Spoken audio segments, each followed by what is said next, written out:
What happens when ordinary teenage boy becomes the next best thing in the CIA? Easy. You got this one right here. Let's talk about Agent Cody Banks, which is celebrating its 20th anniversary this year. Big D's, entertainment rankings and reviews.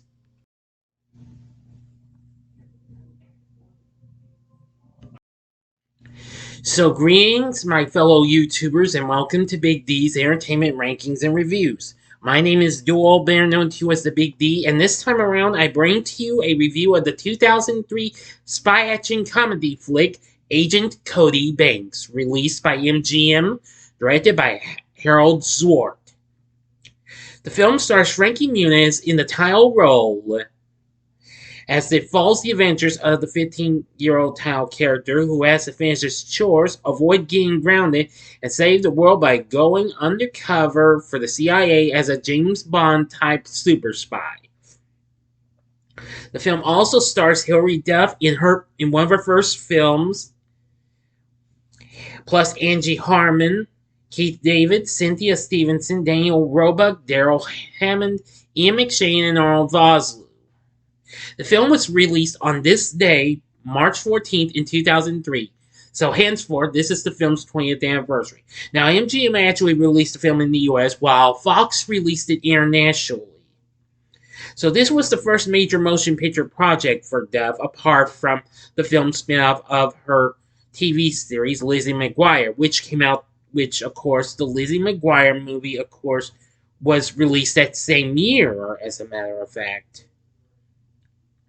As well as for her Miss Harmon, who had just come off a 3-year stint as Assistant DA Abby Carmichael on TV's Law and Order. The film's executive producers include Madonna, yes, you heard me correctly, as in the Queen of Pop herself, whose then production company Maverick Films acquired the script, and Jason Alexander. He was originally attached to direct before being replaced by Vic Armstrong, who was ultimately replaced by Mr. Zwart. This film did okay, so it became a minor success, so I'll go ahead and give it to you, the story. Cody Banks is a 15-year-old who's bullied high school junior and what have you in Seattle. He applies for a junior field ops position at the CIA Special Activities Division after completing a training summer camp. Answering to his handler, Agent Veronica Miles, Cody is called upon a mission to find information about a scientist named Dr. Albert Connors. He is employed by a Spectre-type organization named Eris, led by Dr. Brinkman and his henchman Francois Mallet. As every CIA officer is known to Brinkman's organization, the CIA uses the unknown Banks, who is placed into the prep school of Dr. Connor's daughter, Natalie, the William Donovan Preparatory Academy. Cody soon finds he has no social skill with girls and has no time to do this while balancing his chores and homework. The CIA decides to help by doing his chores and homework, trying to build his status, and going into the school to set him up with Natalie. The CIA also assemble a varying team of experts to train Cody into how to talk to girls, and issue him with a variety of gadgets with various functions. Eventually, Cody befriends and falls in love with Natalie after rescuing her from falling off a ladder while pulling up a banner, and is invited to her 16th birthday party, where he goes undercover to our father's lab. Cody finds that Dr. Brinkman is planning to use nanobots, which can destroy any carbon or silicon-based substance, to destroy the world's defense system so he can threaten anyone who opposes him. Since the nanobots are inactive in the cold, he plans to use ice cubes to distribute them. After Connors, Dr. Brinkman, and Francois leave the lab, Cody tries to take one of the ice cubes, only for it to melt his shoe when in his possession. Shortly after this, Cody fights male bullies at the party. The fight makes the school newspaper, and the CIA suspends Cody from the mission. Meanwhile, with Connors refusing to aid him in his plans, Dr. Brinkman sends Francois and some of his men to catch Natalie and bring her into his base in the Cascade Mountains. Meanwhile, disobeying orders to leave her out of it, Cody and Natalie eat ice cream at a restaurant, and Cody attempts to explain things to Natalie. But Francois and a group of henchmen come over to the table, beat Cody up, and take Natalie. Cody is fully removed from the mission and is grounded for being missing for hours from his house. Now I'm going to go to the final act in the ending. As always, you know the procedure. You have 5 seconds to stop this video. Go to the description box below. Fast forward to the time below. If you've seen the movie already, please continue.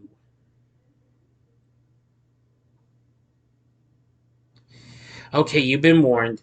Cody gets his brother Alex to make sure his parents do not find out that he has disappeared by giving him the $5,000 the CIA gave him. Knowing Natalie's location via a tracking device and a necklace he gave her as a birthday present, Cody breaks into the CIA weapons hold and steals a rocket-powered snowboard and other devices to rescue Natalie. Cody gets a ride to the top of the mountain and snowboards to the factory where Natalie is held. However, he gets caught in a grove of trees as Veronica finds him using a solo Trek XFV. After convincing her that they need to rescue Natalie, the pair infiltrate the lab and Cody rescues Natalie, also explaining the truth about why he went out with her. However, the trio are captured by Brinkman's men, although Cody quickly escapes. Natalie is held hostage by Dr. Brinkman, who puts an ice cube with nanobots inside on her forehead to make her father program the system. Cody sets off a series of explosive charges he and Veronica planted throughout the base, and in the ensuing battle, Veronica fights off several of Dr. Brinkman's men, and Natalie kills Dr. Brinkman by placing the ice cube with the nanobots in it to his mouth, causing it to melt and the nanobots to devour him from the inside out. Cody later defeats Francois and sends him to the CIA using the Solo Trek XFV before fleeing the exploding facility in a helicopter with Veronica, Natalie, and Dr. Connors. The CIA welcomes Cody back to the team and congratulates him for completing the mission. And Cody decides to have Natalie earn her driver's license as a reward, in which she succeeds in. Then they stop by at a beach, cutting Veronica off when she calls. They then kiss, starting a relationship. End of story. So what did I think of Agent Cody Banks? Well, I'm going to say it's fun in ways. It's not really one of the best movies, but I gotta say it's, well, kind of a semi-guilty pleasure. I've seen it a few times. It's not 100% of a guilty pleasure, so it's 50-50. So by that I mean it's a semi. The film got mixed reviews, which was fair. And as Rotten Tomatoes says, this should satisfy young teens, but offers nothing new for those who are familiar with the formula. Hey, well that was no problem. Even though I'd seen a few James Bond flicks before this, I thought this was pretty fun and what have you. Especially this being another reasonable flick for Muniz, who recently did the underrated cult classic Big Fat Liar the previous year. The film opened up for the weekend on March 14, 2003, coming in second, losing to Bringing Down the House in its second weekend. But the film did pretty well. It did well here in the US with $47 million, with an additional $10 million overseas, as the film went on to make $58 million worldwide. So, in other words, it was a minor success against its $28 million budget. It has a pretty good score from John Powell. Its cast was really good. I like Frankie Muniz's performance as Agent Cody Banks. Definitely very good. Hilary Duff was good as Natalie. Angie Harmon, yeah, she was very good as Veronica. I really liked her. Keith David plays the CIA director. Ian McShane played Dr. Brinkman. He wasn't too bad of a villain. Arnold Vosloo, who most of you know recently played Imhotep in the first two installments of the Mummy movies, with Brendan Fraser plays Francois.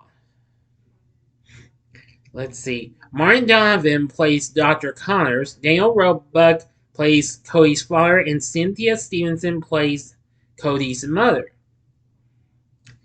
So anyway, yeah, I will say it's not bad. Well, but you don't have to take my word for it. Again, while it may not be one of the best, well, films out there, but it does provide a lot of fun and silliness and what have you. Although the film did get a little spark controversy.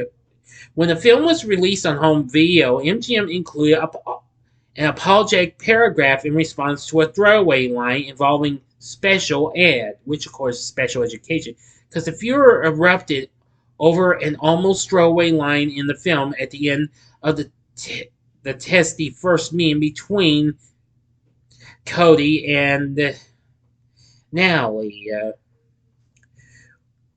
which after Banks stumbles through several inane questions, Natalie barks, "Are you in special ed?" and stomps off. Well, according to MGM, they said regarding the references to special ed in the movie, we in no way meant to be insensitive to kids with special educational needs. Rather, it was meant to show how cruel kids can be to one another. As you have seen, Cody overcomes his own speech problems and saves the day. Thank you to those who brought this to our attention. We will be mindful of it in the sequel.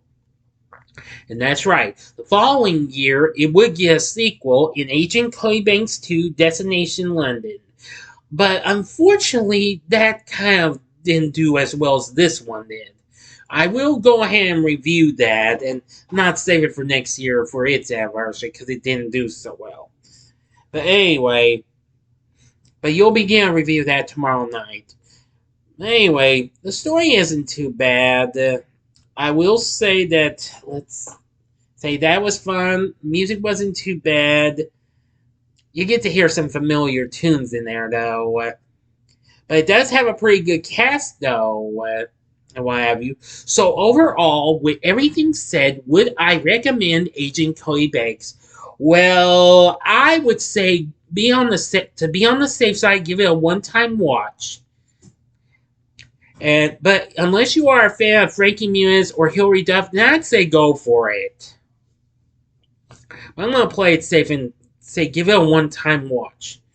So, what did you think of Agent Cody Banks? Let me know in the comments section below. If you like this video, click the like button, subscribe, and be a part of the Big D Nation. Join me next time when I bring to you my review of The Change-Up, which I was going to review at the end of the month, but I've decided to push it up. Before I do the Agent Cody Banks 2 review. And also, I will bring up some extra words on my other films I was going to plan to review at the end of the month, so I might be rescheduling those. Stay tuned, details to follow. So if you liked my review of Agent Cody Banks, just check out these other films. In the upper left-hand corner is my review of Big Fat Liar. The upper right-hand corner is my review of the Lizzie McGuire movie. Or if you like something else, see my review of the film that started it all, Spy Kids from 2001. Look for a review of the third film coming up later on this year. You can also check out my review of the second one as well once you check out the first one. And the bottom right-hand corner is the button you can click to subscribe. If you like rankings and reviews on movies, TV, music, video games, etc., then I'm your guy. Thanks for watching. Until next time, I'm the Big D saying see ya.